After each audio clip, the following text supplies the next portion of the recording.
حضرت سوال ہے کہ قبر کا ٹوٹ پھوٹ جاتی ہے تو مطلب وہ دھنس جاتی ہے، تو مطلب یہ کیا کسی عذاب کی نشانی ہوتی ہے؟ جی ظاہری صورتحال ہے، ان ظاہری صورتوں کو دیکھ کر ہم قبر کے حالات کا اندازہ ہرگز نہیں لگا سکتے۔ ٹھیک ہے۔ بہت سارے لوگ یہاں اسی بات کو آگے بڑھاتے ہوئے میں یہ بھی کہوں کہ ہمارے یہاں لوگ اپنے طور پر کسی کے بارے میں بدگمانیاں کر لیتے ہیں جو کہ درست نہیں۔ جیسے مثال کے طور پر کسی کی میت کا وزن بہت زیادہ ہے تو لوگ کہتے ہیں کہ یہ بہت گناہ گار ہے، اس میں سے اس کا جنازہ بھاری ہو رہا ہے۔ اسی طریقے سے کسی کی اگر شکل ہمیں ظاہری طور پر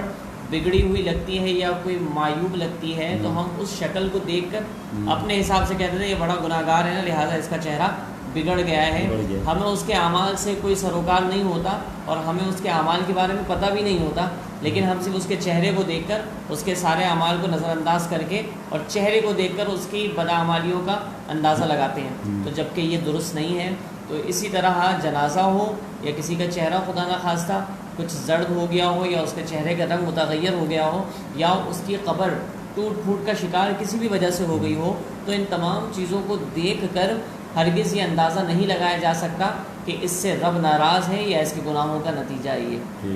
بلکہ کبھی ایسا ہوتا ہے کہ ظاہری طور پر اس کی قبر ٹوٹ پھوٹ کا شکار ہوتی ہے، لیکن اندر اللہ تبارک و تعالیٰ اس کے معاملات ایسے ہوتے ہیں کہ اس کی قبر کو گل گلزار بنا دیتا ہے۔ تو ہمیں اور کبھی ایسا بھی ہوتا ہے کہ ظاہری طور پر بندے کی قبر بڑی اچھی ہوتی ہے اور پھر اندر سے اس کے معاملات یہ ہوتے ہیں کہ خدا نخواستہ اس پر قبر میں عذاب ہو رہا ہوتا ہے۔ تو اسی لیے تربیت تو یہ کی گئی اور توجہ اس طرف دلائی گئی کہ قبر کو اوپر سے